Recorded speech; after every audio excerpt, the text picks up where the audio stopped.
Bem-vindo de volta ao Greater Eurasia Podcast. Hoje estamos acompanhados por Warwick Powell, professor adjunto da Universidade de Queensland e pesquisador sênior do Taihe Institute. Muito obrigado por voltar ao programa. Eu realmente quero discutir o futuro do Japão, porque assim como seu equivalente europeu, e, em certa medida, o americano, o país está passando por alguns problemas econômicos estruturais profundos. E, obviamente, a crise entre Japão e China continua. Isso ocorre depois que o novo primeiro-ministro japonês ameaçou implantar mísseis em Taiwan contra a China. E a resposta chinesa foi muito dura. Parece que o primeiro-ministro japonês recuou um pouco nessas declarações, mas é difícil voltar completamente atrás. Gostaria de saber se você poderia detalhar como vê ou entende esse conflito e para onde tudo isso está caminhando.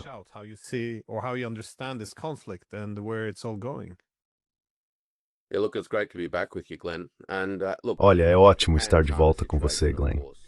A situação entre o Japão e a China, é claro, tem dimensões muito imediatas, mas também está inserida em um contexto histórico de longo, ou pelo menos médio prazo, de mais de 100 anos. As questões que surgiram nas últimas semanas dizem respeito às declarações da nova primeira-ministra japonesa em relação a Taiwan. Em resposta a perguntas, e na verdade a bastante pressão no parlamento japonês, ela deu uma resposta indicando que, do ponto de vista dela, quaisquer questões envolvendo Taiwan poderiam desencadear ou desencadeariam uma questão de sobrevivência para o Japão, o que exigiria uma resposta militar.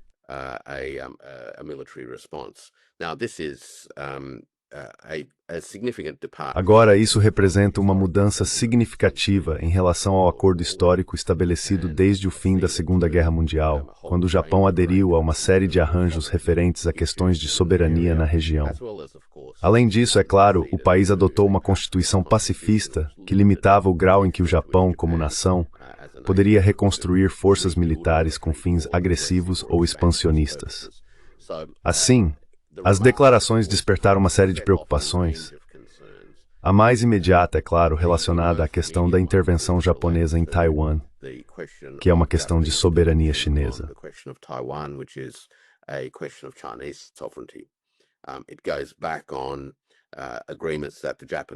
Isso volta atrás em acordos que os japoneses firmaram na década de 1970 e depois com a República Popular da China, mas também volta atrás, ou tenta, por assim dizer, fatiar em pequenas partes, acordos que o Japão foi obrigado a firmar sob as declarações do Cairo e de Potsdam. Esses acordos estavam relacionados a vários territórios que o Japão havia colonizado no final do século XIX e início do século XX. Então, tudo isso jogado no mesmo caldeirão, é claro, provocou uma reação muito forte. Como você disse, Kishida, sob certa pressão, começou alguns recuos modestos. Agora ela fala que a posição japonesa não mudou. No que diz respeito aos chineses, é claro, isso está longe de ser suficiente. E eu acho que a pressão sobre ela continuará a aumentar.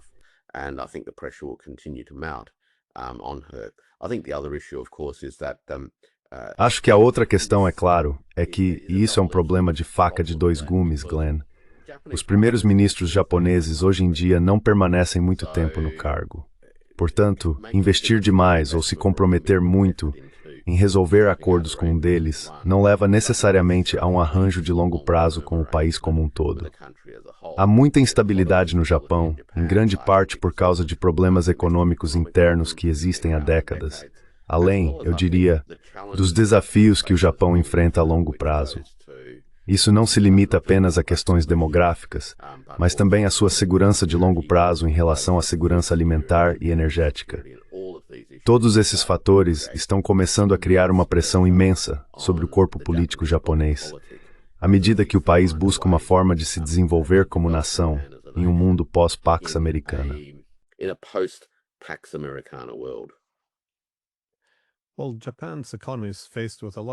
Bem, a economia do Japão está enfrentando muitos problemas. Para começar, ela é muito dependente das importações de energia para impulsionar sua economia, e os preços da energia estão subindo. Vemos a moeda japonesa enfrentando cada vez mais dificuldades, especialmente sob essa enorme montanha de dívidas. Então, se os custos de energia estão aumentando e a moeda está se enfraquecendo, Isso pode colocar o país em uma armadilha muito perigosa. Mas quais são os principais ajustes econômicos que o Japão pretende fazer?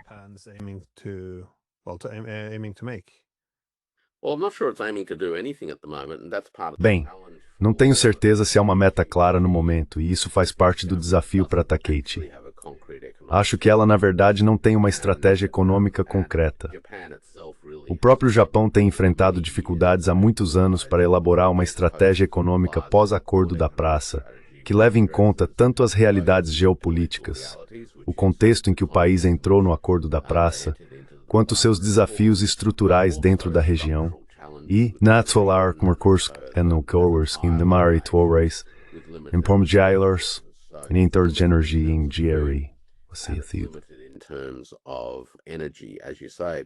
And these issues are simply... E essas questões simplesmente não vão desaparecer.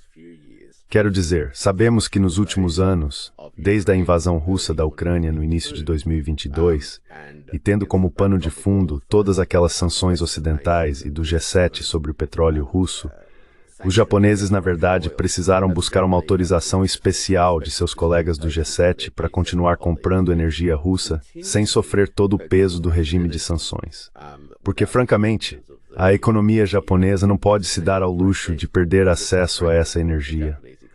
Portanto, precisa encontrar um caminho para lidar com seus problemas estruturais de longo prazo em relação à alimentação e à energia.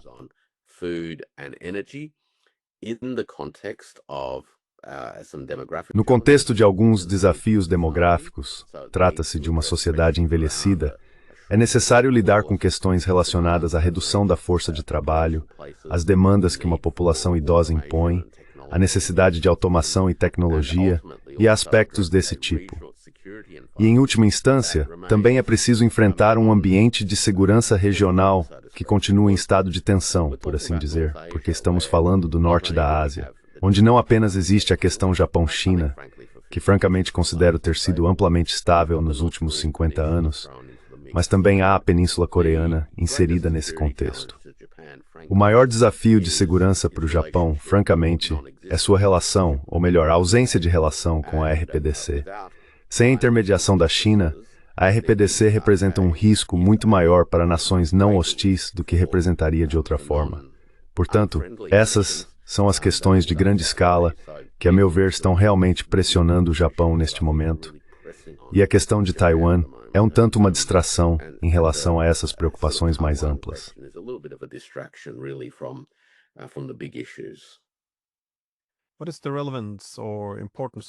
Qual é, então, a relevância ou importância da relação entre a Rússia e o Japão? Você mencionou que os japoneses realmente não podem se dar ao luxo de se desligar da Rússia por causa da energia, mas a Rússia mudou imensamente ao longo dos anos. Quero dizer, nos anos 1990, o principal objetivo do Ocidente era mais ou menos organizar a Rússia para que orbitasse o Ocidente.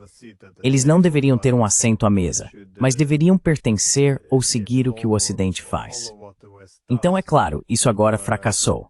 A ideia era que a Rússia passasse de fraca a ainda mais fraca. Nós ajudaríamos a administrar esse declínio.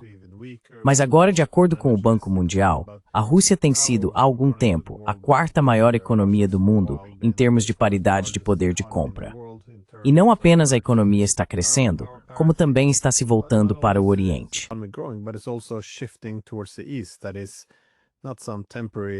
Ou seja, não se trata de uma medida temporária, mas de uma guinada permanente para a Ásia, onde por muitos motivos há mais gigantes econômicos, o que a torna menos intimidante do que a Europa. A região não carrega o mesmo peso histórico.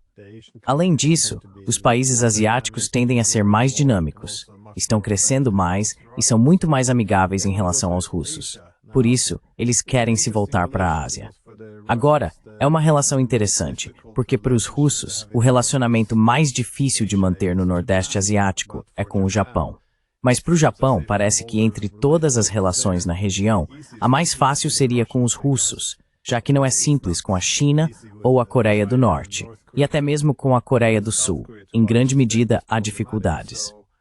Então, como você vê o futuro entre o Japão e a Rússia, especialmente considerando que a Sibéria é um grande foco de desenvolvimento para os russos? que querem se tornar uma potência e se conectar mais estreitamente com o leste asiático. Look, if there wasn't the baggage of history and you were Olha, se não houvesse a bagagem da história e você considerasse apenas a geografia e os recursos naturais, seria possível imaginar um futuro no norte da Ásia em que o Japão, a Península Coreana, o Nordeste da China e o Extremo Oriente da Rússia desenvolvessem um sistema econômico fortemente integrado. Os recursos da Sibéria, sejam energéticos ou alimentares, teriam um papel realmente central na vitalidade dessa parte do mundo. Além disso, como resultado do derretimento das calotas polares, estamos começando a ver a abertura da rota de transporte do Ártico, que conecta o leste asiático à Europa Ocidental de maneiras que eram inimagináveis há 3 ou 4 décadas. Isso está reduzindo o tempo de transporte em cerca de 1 semana e meia, o que é muito significativo.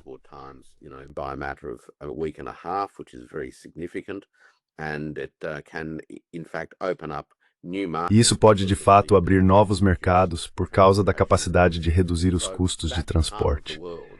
Então essa parte do mundo, o norte da Ásia, sabe, o nordeste da China, o extremo leste da Sibéria, o Japão, a Península Coreana, sem toda a bagagem da história geopolítica, poderia realmente se tornar uma região econômica incrivelmente dinâmica e poderosa. Existem, é claro, as realidades da história, mas o desafio para os países é encontrar maneiras de superar esses problemas históricos para enfrentar as realidades de hoje. Para que o Japão tenha um futuro sustentável e viável, ele precisa garantir acesso a suprimentos seguros e estáveis de alimentos e energia de baixo custo. E realmente não há lugar melhor para obter tudo isso do que a Rússia. Essa é a realidade da situação.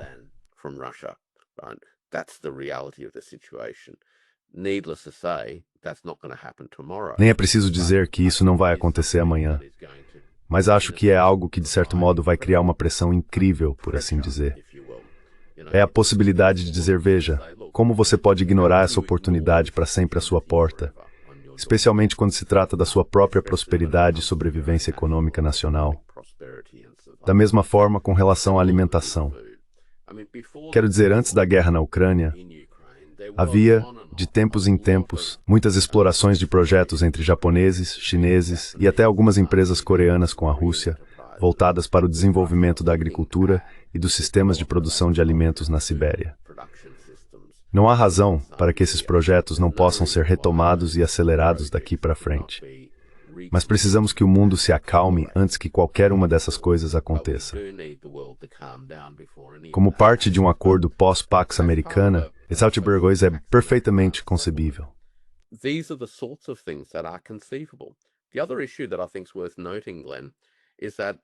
A outra questão que acho que vale a pena destacar, Glenn, é que há quase 2 anos a RPDC abandonou sua política de reunificação. E isso, na minha visão, na verdade abre um espaço diplomático que nunca existiu antes. Agora esse espaço diplomático ainda não foi devidamente explorado. Mas quando se tem um governo em Pyongyang que não tem mais a ambição de se reunificar com o Sul, isso abre a possibilidade de todo um conjunto de novos relacionamentos baseados em formalidades de Estado para Estado, que poderiam realmente estabilizar a Península Coreana de maneiras que ela nunca foi estável antes. Isso, é claro, exigirá que Seul retribua. Exigirá, em última instância, um acerto de contas com o grande elefante na sala, que é a presença das forças americanas tanto no Japão quanto na Coreia do Sul.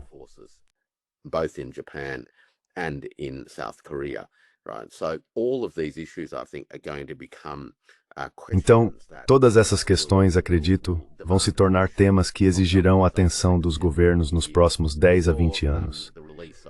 Vimos a divulgação do documento de defesa americano, a Declaração de Política de Defesa, e uma das interpretações é que ele está focando explicitamente no hemisfério ocidental. O pivô para a Ásia, que surgiu com Obama, ao que me parece, foi, pelo menos em um sentido direto, enfraquecido desde o governo Trump. Eles, é claro, querem que seus aliados assumam uma parcela maior do fardo. Mas isso indica que os próprios americanos estão começando a enfrentar certas realidades. As realidades de que o equilíbrio de poder mudou, as realidades das limitações de recursos da própria economia americana, as realidades de que não se pode ser o hegemon em todo o globo em um ambiente onde outras potências ressurgiram. In an environment where other powers have re-emerged. You simply can't sustain that. And so we are now... Simplesmente não dá para sustentar isso. E, portanto, estamos agora entrando num período incrivelmente fluido. O que Takahiti disse sobre a China, de certa forma, Glenn, acho que pode ser interpretado como uma reação de estresse diante desses desafios, por um lado, mas é claro que ela também está falando para um público doméstico e para um setor específico do corpo político japonês do qual ela vem e do qual obtém apoio substancial. Ainda assim, no longo prazo, é muito provável que essas declarações, apesar da intensidade atual das reações, desapareçam no registro histórico à medida que forças maiores percorrem o sistema.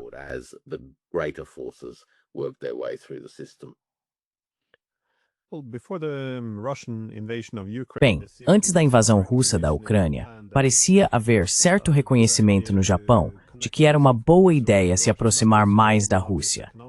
Não apenas pelos óbvios interesses econômicos, como alimentos e energia, mas também pelo entendimento de que se o Japão não construísse uma relação mais estreita com a Rússia e não permitisse que ela diversificasse suas parcerias econômicas no Nordeste Asiático, então a Rússia começaria a se inclinar excessivamente em direção à China.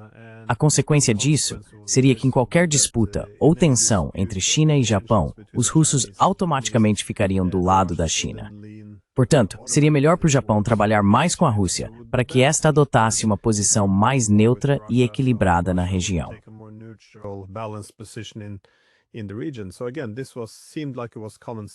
Então, novamente, isso parecia algo de bom senso antes de 2022. Mas então, os Estados Unidos dizem a todos os seus parceiros o que eles têm que fazer, o que muitas vezes significa agir contra seus próprios interesses nacionais. Recentemente, tivemos uma conversa em que Putin estava na Índia e ele e Modi estavam discutindo desenvolvimento econômico e cooperação. Eles continuaram falando sobre o Ártico. Claro, o porto de Chennai está conectado a Vladivostok e os indianos querem participar de projetos no Ártico. Agora, para quem não acompanha o assunto, pode parecer geograficamente estranho ver a Índia trabalhando com a Rússia no Ártico. Mas como os russos não estão mais trabalhando com o Ocidente lá, eles querem trabalhar com a China. E como a China é uma economia muito grande, eles também querem envolver outras grandes potências. Assim, os chineses podem ter um papel de liderança, mas não podem ser dominantes.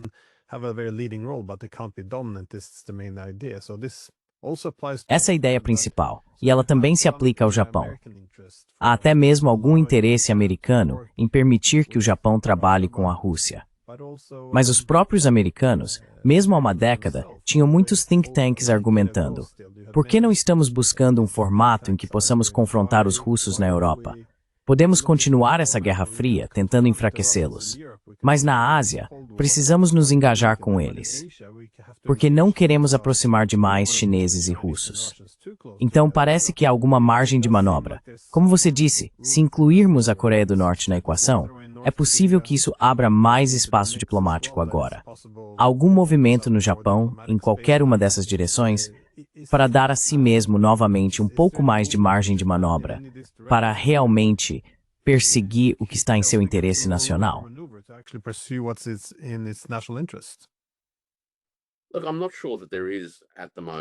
Olha, não tenho certeza se há algo no momento.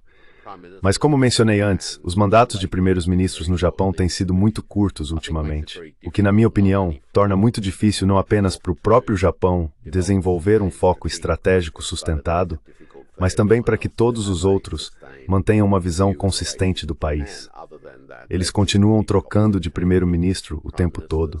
Sabe, Ishiba, antes de Takeuchi, também tinha, pode-se dizer, opiniões bastante interessantes e talvez um pouco radicais sobre relações exteriores, mas basicamente procurou promover um elemento de autonomia estratégica japonesa, ou de uma autonomia estratégica japonesa ampliada, para usar um termo frequentemente empregado na Europa, sem necessariamente causar grandes atritos. E acho que ele realmente conseguiu fazer isso. Ele se expressava com firmeza.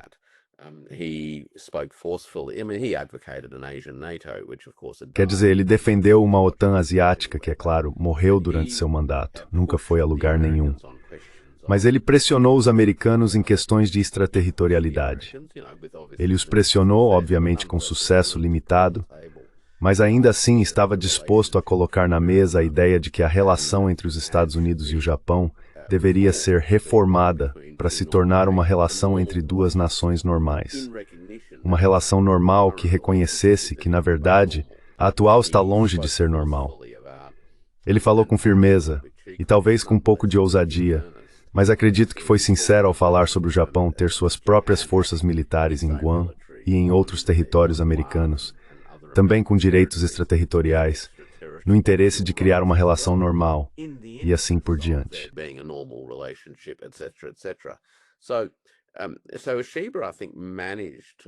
Então acho que Ishiba conseguiu avançar bastante em termos de autonomia de defesa do Japão e também ampliar algumas dessas questões em torno da Constituição pacifista e assim por diante. Uma das maneiras pelas quais ele conseguiu fazer isso foi evitando cuidadosamente inflamar a China, especialmente em relação à questão de Taiwan, mas não apenas Taiwan, também as ilhas de Diaoyu e assim por diante. Takeichi não demonstrou esse nível de sofisticação. Então, sabe, aquelas declarações sobre Taiwan foram como um pano vermelho para um touro, em certo sentido. Pode-se dizer que foram, na verdade, bastante tolas. Outras pessoas, e eu sei que há quem expresse essa opinião, dizem que ela não teria feito isso sem o aval dos americanos. E talvez até o tenha feito por instigação dos Estados Unidos para testar o terreno.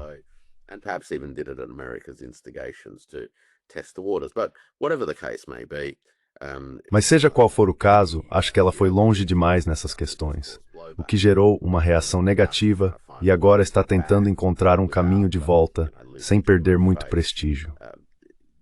Com a nova doutrina americana surgindo, a questão será se ela conseguirá manter uma posição em que, em muitos aspectos, ela, ou o Japão, estará basicamente seguindo as ordens dos Estados Unidos, enquanto tenta, ao mesmo tempo, agradar a um público nacionalista interno. E, ao mesmo tempo, há essas outras grandes questões, certo?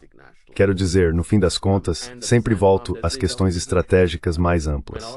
É bom e válido se preocupar com o dia a dia, mas em algum momento é preciso realmente pensar em como as grandes peças eventualmente voltam a se encaixar.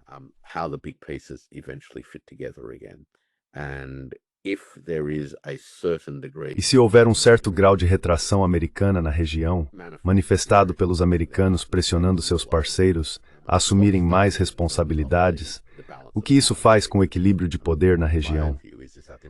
Minha própria visão é que os americanos perderam a ascendência em algum momento na última década, e essa recente posição política da Casa Branca confirma isso.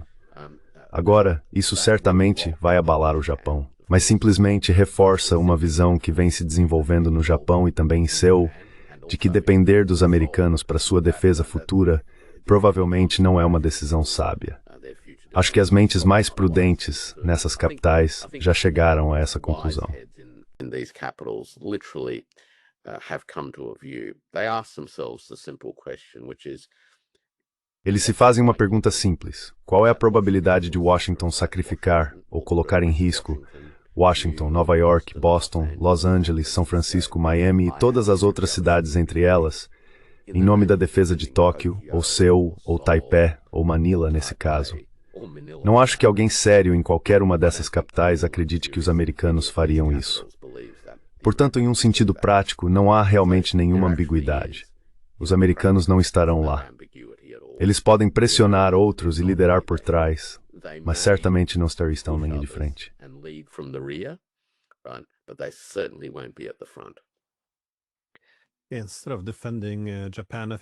Em vez de defender o Japão, acho mais provável que o Japão tenha que assumir o papel de uma Ucrânia asiática, isto é, lutar e morrer pelos Estados Unidos. Mas é um ponto interessante. O Japão não quer se desvincular dos Estados Unidos. Quer redefinir a relação. Ou seja, passar de, bem, vamos chamar de vassalos para se tornar iguais. E esse é um caminho razoável, ou pelo menos uma aspiração. Na Europa, costumávamos ter a mesma aspiração. Falávamos sobre independência europeia, falávamos sobre poder soberano. Qual era a palavra que usavam? Sim, algo como igualdade soberana, algo nesse sentido. Muitas palavras, na verdade códigos, que usavam para expressar o desejo de ter mais independência em relação aos Estados Unidos, mas pelo menos serem iguais.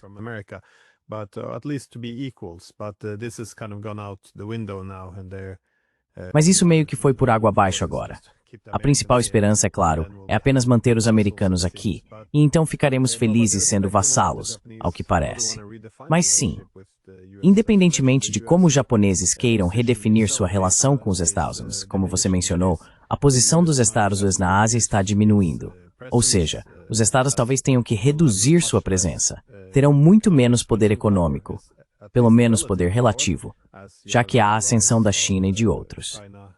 Também se vê os ASUs, à medida que entram em declínio relativo, adotando previsivelmente uma postura mais extrativa, mais de uma economia tributária, buscando extrair riqueza de seus aliados.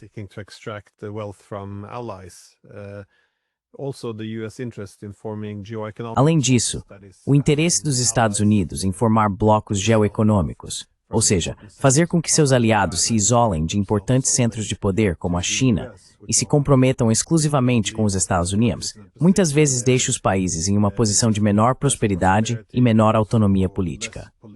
Então, muito disso.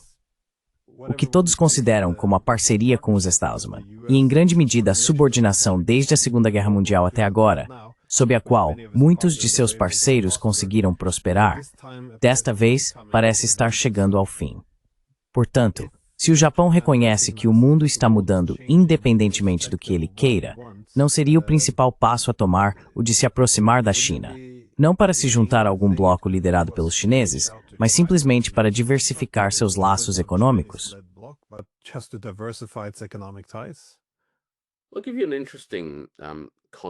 Vou te dar um contexto interessante para tudo isso. Existe a Parceria Econômica Regional Abrangente, que é o acordo de livre comércio facilitado e, na verdade, iniciado pela ASEAN. Foram necessários 8 anos para consolidá-lo, e ele abrange 15 nações da região, os 10, agora 11, membros da ASEAN, além da China, Japão, República da Coreia, Austrália e Nova Zelândia. Nesse contexto, a economia nível é cerca de 54 ou 55% em Singapura e o Japão é o segundo 9%.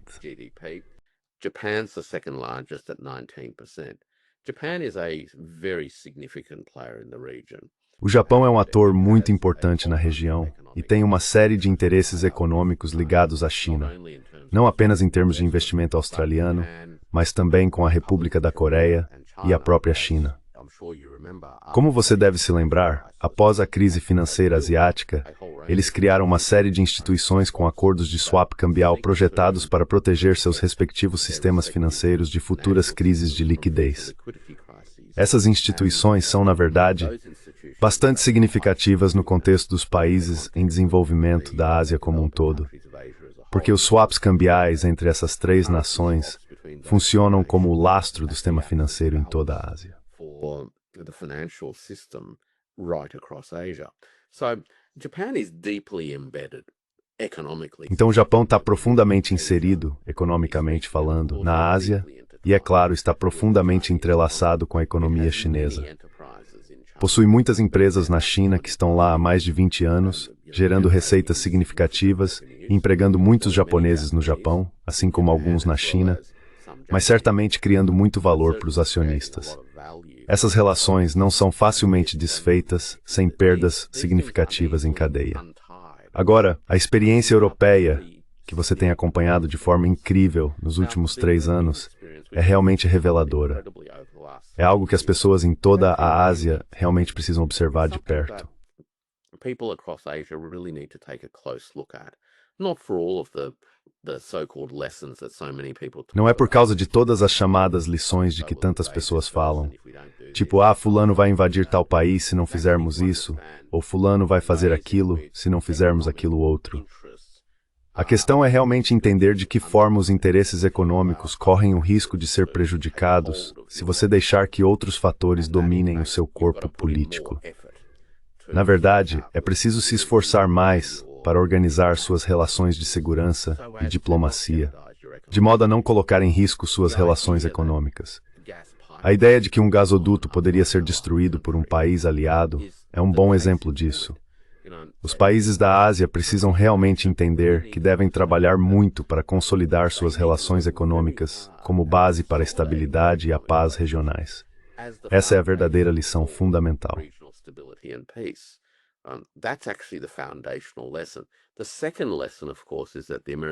A segunda lição, é claro, é que os americanos estão mais do que dispostos a liderar por trás e apontar todos para o beco sem saída do caminho das flores, e igualmente dispostos a abandoná-lo quanto mais perto você chega do fim. Estamos vendo isso acontecer agora mesmo. Os americanos estão tentando encontrar uma maneira de abandonar seus aliados, se afastar, salvar as aparências e fingir que nada aconteceu, certo? E com um pouco de sorte, ainda levar algum lucro no caminho. Essas são, portanto, algumas das lições fundamentais. Tóquio é capaz de aprendê-las. Precisa enfrentar essas questões, precisa de uma discussão nacional sobre elas. Você deve ter visto que Seul reagiu aos comentários de Takeuchi dizendo, bem, veja, não vamos embarcar nisso, porque isso na verdade pioraria as coisas.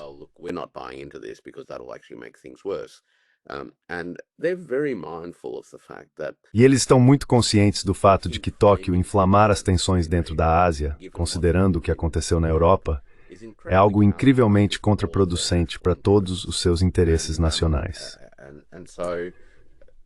Então eu diria que a esperança é que o corpo político japonês, e digo isso como uma esperança, sem necessariamente muito otimismo, Len, mas a esperança é que os debates que estão ocorrendo na sociedade japonesa em torno dessas questões levem a uma reflexão de longo prazo, ou a uma reflexão estratégica sobre o posicionamento de longo prazo do Japão. Veja, já se passaram 80 anos desde o fim da Segunda Guerra Mundial. O Japão prosperou em muitos aspectos. Teve 20 anos difíceis, mas seu padrão de vida não é baixo de forma alguma. É um dos países mais caros do mundo.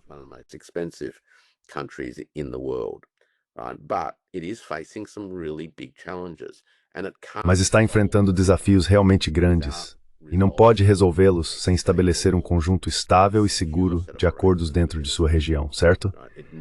Precisa resolver questões alimentares, e não pode fazer isso sem abordar as questões regionais. Precisa de energia e deve lidar com a questão da energia vinda da Sibéria. Isso é algo sensato para a construção de uma nação. E precisa ter uma boa relação com a China, não apenas por causa do lado econômico, mas porque esse relacionamento ajudará a estabilizar a península da Coreia do Norte. Agora, outro ponto a lembrar, e que as pessoas frequentemente esquecem, é que quando se olha para essa pequena parte do mundo, temos China, Rússia, RPDC, ROC e Japão.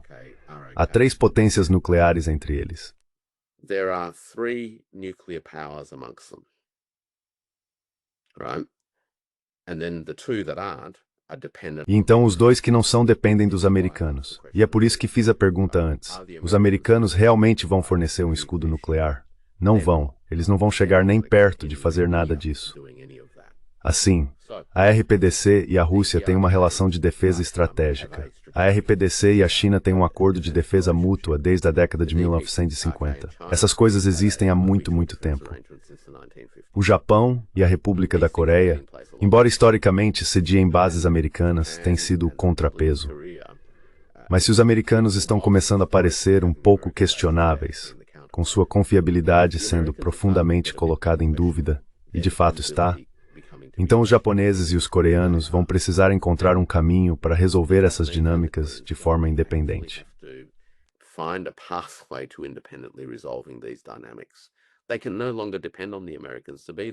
Eles não podem mais depender dos americanos para estarem lá, porque não vamos esquecer, os americanos estão lá pelos americanos. Eles não estão lá pelo Japão, nem pela Coreia, assim como estiveram na Europa pelos americanos. Está bem claro que eles não estão lá pelos ucranianos.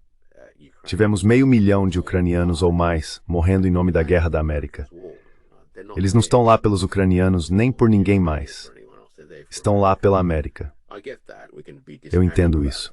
Podemos ser imparciais quanto a isso, mas não vamos fingir o contrário. O Japão e outros realmente precisam compreender isso e perceber que seus próprios interesses provavelmente não estão alinhados com os dos Estados Unidos, especialmente da forma como a América vem expressando seus interesses neste momento. in the way that it is doing at the moment. This has been one of my great frustrations. Essa tem sido uma das minhas grandes frustrações aqui na Europa. O fato de que, quando você ouve diferentes jornalistas e políticos falarem, o ponto de partida deles é a suposição de que, bem, os Estados Unidos e a OTAN precisam ajudar a defender a democracia e a soberania na Ucrânia, como se essa fosse a principal missão. Como se os Estados Unidos fossem apenas a anistia internacional com armas nucleares. Que tudo se resumisse a proteger democracias ao redor do mundo. Quero dizer, os Estados Unidos têm uma estratégia de segurança baseada na noção de que a segurança depende da preservação da hegemonia. E isso exige enfraquecer ou neutralizar potências emergentes.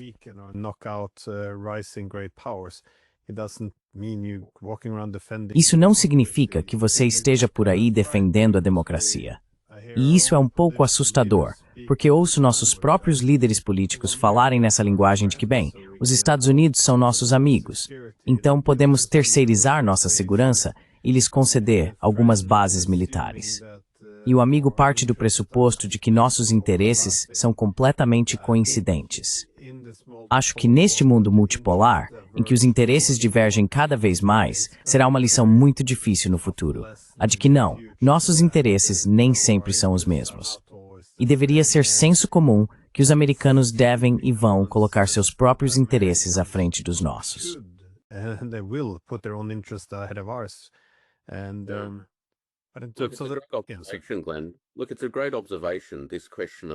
Veja, é uma ótima observação.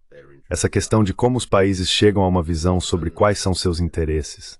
Muitas vezes parte-se do pressuposto de que existem esses interesses fixos que os países simplesmente possuem.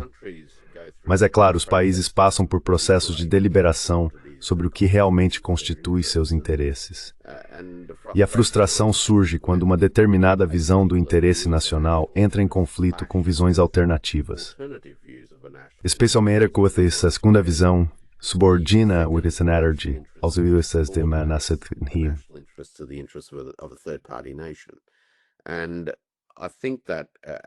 E eu acho que à medida que a multipolaridade continua a se desenvolver, muitos países que em certos aspectos haviam dado como certo o que constituía seus interesses nacionais serão confrontados com a necessidade de revisitar todas essas questões.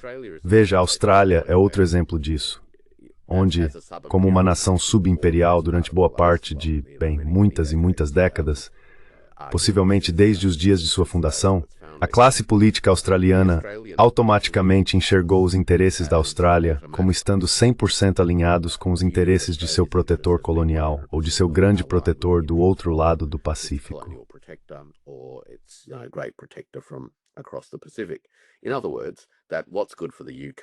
Em outras palavras, o que é bom para o Reino Unido ou para o Império Britânico e o que é bom para os Estados Unidos é, ipso facto, bom para a Austrália. Mas é claro, isso não é necessariamente verdade. E essa é uma questão realmente difícil de enfrentar, porque por décadas isso fez parte da forma como as instituições pensavam sobre as coisas.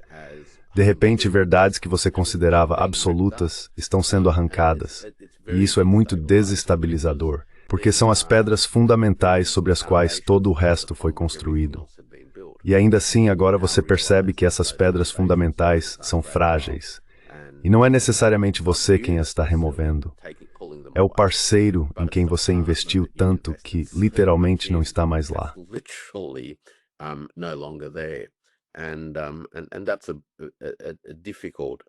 E essa é uma questão psicológica e estratégica difícil de enfrentar. Mas o Japão precisará enfrentá-la. A República da Coreia precisará enfrentá-la.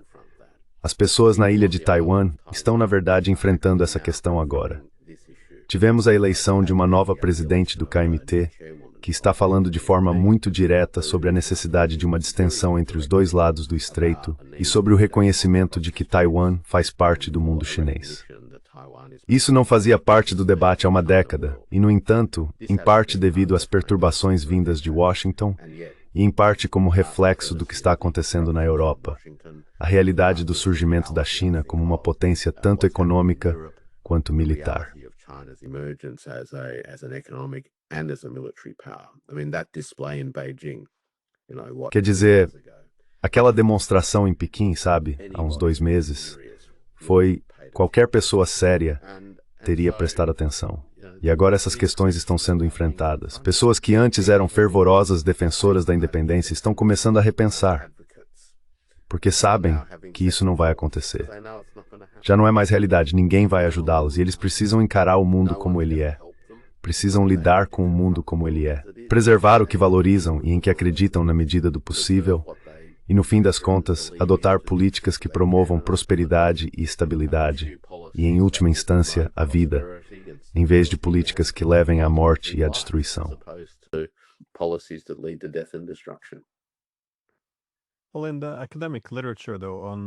Bem, na literatura acadêmica sobre o Império dos Estados Unidos após a Guerra Fria, há autores como Peter Katzenstein, que escrevem sobre os nós do Império Americano. A ideia é que os Estados-Unidos não podem simplesmente dominar tudo a partir de Washington, então estabeleceram parcerias-chave. No lado ocidental da Eurásia estão os europeus, especialmente a Alemanha ou o Reino Unido, e, no Oriente, o Japão, aos quais é concedido um status privilegiado dentro do Império. Nesse modelo, o Japão e os europeus teriam interesses quase totalmente sobrepostos aos dos Estados Unidos. Mas à medida que esse modelo imperial se dissolve, ou seja, à medida que a ordem hegemônica chega ao fim, presumir que o relacionamento permanecerá o mesmo é uma ilusão bastante perigosa.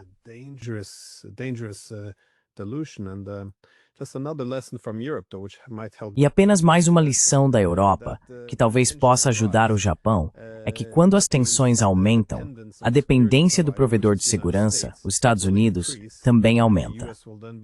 Os Estados Unidos, então, passam a estar em posição de extrair muitas concessões políticas e econômicas, a ponto de os países terem de agir contra seus próprios interesses nacionais. Foi assim que acabamos em uma situação em que os Estados Unidos puderam essencialmente explodir os gasodutos Nord Stream, ou seja, destruir a arquitetura econômica e energética da Europa. E bem, nossos políticos e jornalistas têm de fingir que isso nunca aconteceu e não fazer perguntas, porque realmente não queremos ouvir as respostas para isso. Quero dizer, vale a pena ter isso em mente.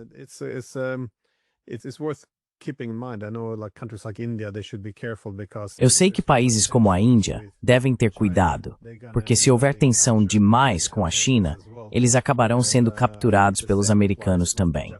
E acho que o mesmo se aplica aos japoneses. Se eles entrarem numa tensão real com os chineses, não é apenas que possam enfrentar a fúria da China, mas também acabarão completamente dominados pelos Estados Unidos. Justamente no momento em que os Estados Unidos precisam começar a resgatar sua própria economia dos problemas.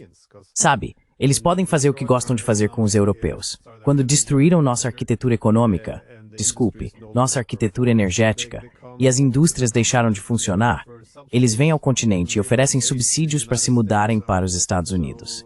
Então, não é isso. Nossos aliados não são nossos amigos. Nossos interesses não são os mesmos. Mas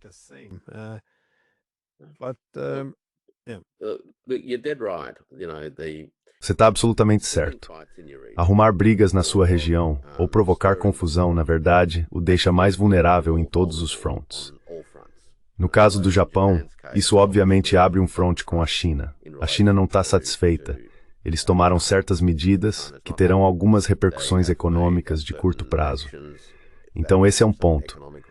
Mas é claro, isso também os deixa, como você disse, muito mais vulneráveis ao grande protetor, que então pode extrair muito mais deles. E acho que é basicamente disso que trata a nova doutrina estratégica americana.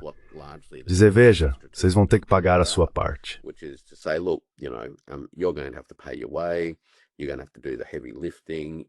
Vocês vão ter que fazer o trabalho pesado, vão ter que assumir riscos maiores, mas nós somos a retaguarda, estamos bem atrás de vocês. Então, o que vamos fornecer? Bem, vamos dar a vocês o que já oferecemos em outros lugares. Vamos vender armas. Vocês nos pagam e nós vendemos as armas. Vamos dar acesso a informações de inteligência. Vocês vão precisar do nosso sistema de satélites. Então vamos fornecer isso. Mas não esperem que tenhamos qualquer envolvimento real no sentido literal. Sigam em frente. E é assim que eles controlam os vassalos. Assim, os vassalos acabam se deixando vulneráveis em ambas as frentes. Essa também é a lição para as Filipinas. This is the lesson also for Philippines. It's a lesson for Republic of Korea. And I think É uma lição para a República da Coreia e acredito cada vez mais também para o pessoal da ilha de Taiwan. A melhor estratégia deles é encontrar uma forma autônoma de resolver as questões em sua região, certo? Seus vizinhos. A geografia não é algo que possa ser mudado. É preciso lidar com ela. A lição da Europa é que, sabe, 300 anos sem resolver a questão entre a Rússia e a Europa acabaram levando aos problemas de hoje. Certo? A geografia importa, e é preciso lidar com isso. A China vai invadir o Japão? Bem, duvido, certo? Não há muito no Japão que, na minha opinião, o tornaria atraente como alvo de invasão.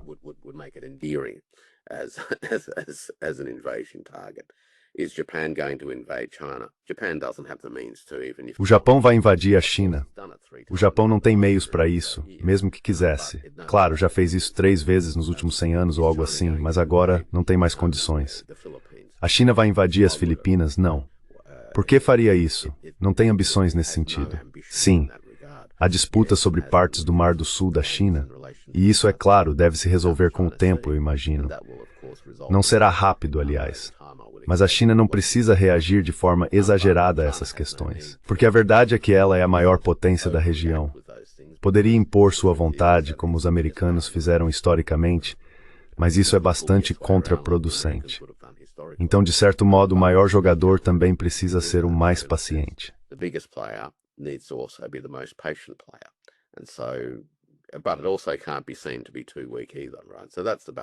Mas também não pode ser visto como fraco demais. Esse é o ato de equilíbrio. A região, em última instância, vai precisar encontrar um caminho para um futuro pós-América. Agora o Japão está em uma posição muito interessante. Obviamente é uma posição vulnerável, mas também é uma posição em que ele tem muita, digamos, autonomia, se decidir exercê-la.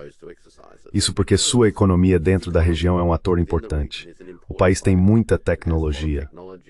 Contribui com muito conhecimento, educação, pesquisa e desenvolvimento.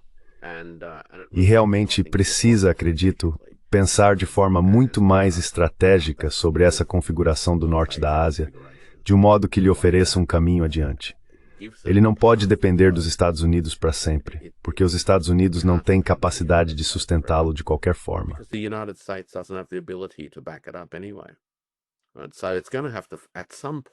Então, em algum momento, será preciso encarar a realidade de que os Estados Unidos simplesmente não estarão presentes se e quando isso for importante. Agora, planejar para isso hoje é, claro, uma faca de 2 gumes. Porque quanto mais você começa a se preparar para isso, Glenn, mais inevitável isso se torna. Então, ao não se preparar, você meio que tenta manter os americanos por perto. Um pouco como acontece na Europa. Mas o dia em que você planeja para um mundo sem os americanos, é o dia em que os americanos vão embora. Mas é isso que precisa acontecer. O mesmo vale para a Europa. E sabe, em parte isso vai acontecer porque os americanos vão recuar. Mas na minha visão, e isso é mais uma hipótese do que qualquer outra coisa, os americanos vão recuar de uma forma meio desordenada.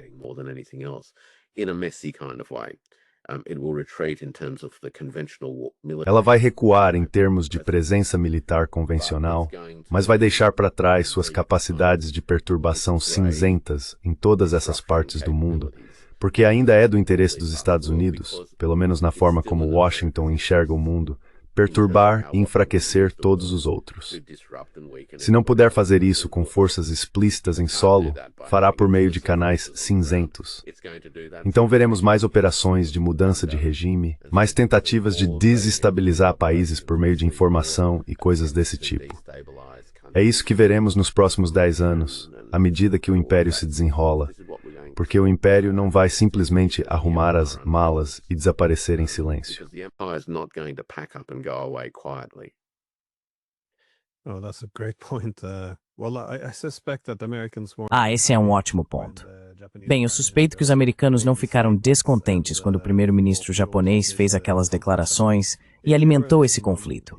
Quero dizer, se você é uma potência hegemônica, depende de sistemas de alianças. Ou seja, você precisa que alguns conflitos se perpetuem se quiser que seu adversário permaneça equilibrado e seu aliado obediente. Então, acho que esse é o principal problema em que os interesses também divergem. Esse medo de que se a paz realmente se estabelecesse, o sistema de alianças e a hegemonia seriam enfraquecidos permanentemente. Mas só uma última pergunta breve, antes que o tempo acabe. O Japão não enfrenta um dilema, porém, se quiser se libertar do Império Americano, precisa resolver sua própria segurança. No entanto, a remilitarização japonesa é algo que não será bem recebida na China, na Coreia do Sul ou na Coreia do Norte. Quero dizer, nem ter a Ásia kemni pergorsman Japan gibi. It's tatay things gawibi. Interpretat stafawis. How do you interpret this dilemma? Well, it is a dilemma unless you can reframe the security question as... Bem, é um dilema, a menos que se consiga reformular a questão da segurança como um problema regional e indivisível. E já tivemos nessa situação antes, seja em Helsinki ou no movimento dos não alinhados. Na verdade, acho que o presidente Putin e o presidente Xi Jinping falaram no ano passado sobre essa ideia de um clube de segurança. Portanto, acredito que precisaremos reformular essa questão da segurança para entendê-la como algo indivisível. O que um país faz, obviamente não pode ser feito às custas de outros, o que significa que a segurança japonesa, importante para a região e para o povo do Japão, precisa ser tratada como legítima. Essa é a lição aprendida com a Europa. Não se pode ignorar as preocupações de segurança dos outros. É preciso respeitá-las e incorporá-las ao próprio pensamento.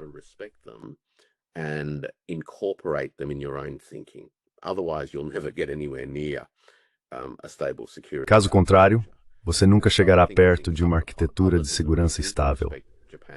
Portanto, acredito que cabe aos outros países da região respeitar os legítimos interesses de segurança do Japão, assim como é importante que o Japão tenha seu próprio debate nacional, para encerrar algumas das heranças de 80 anos atrás que ainda causam preocupação a outros na região. Dessa forma, os demais poderão ter confiança de que a participação do Japão em uma futura arquitetura de segurança regional e indivisível será realmente confiável, que ela não abrirá uma caixa de Pandora do nacionalismo japonês ou de uma remilitarização.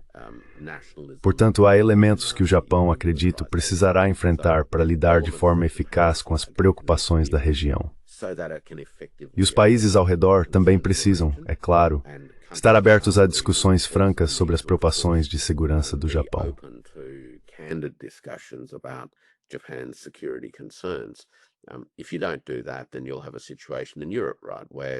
Se você não fizer isso, acabará com uma situação na Europa em que um dos principais atores é descartado e eventualmente levado a um ponto em que sente que não tem escolha. Isso é uma loucura, é claro, e é uma lição importante a ser aprendida. Espero que os estrategistas e líderes desses países realmente entendam que essa é a grande conversa que eles terão que ter nos próximos 5 a 10 anos.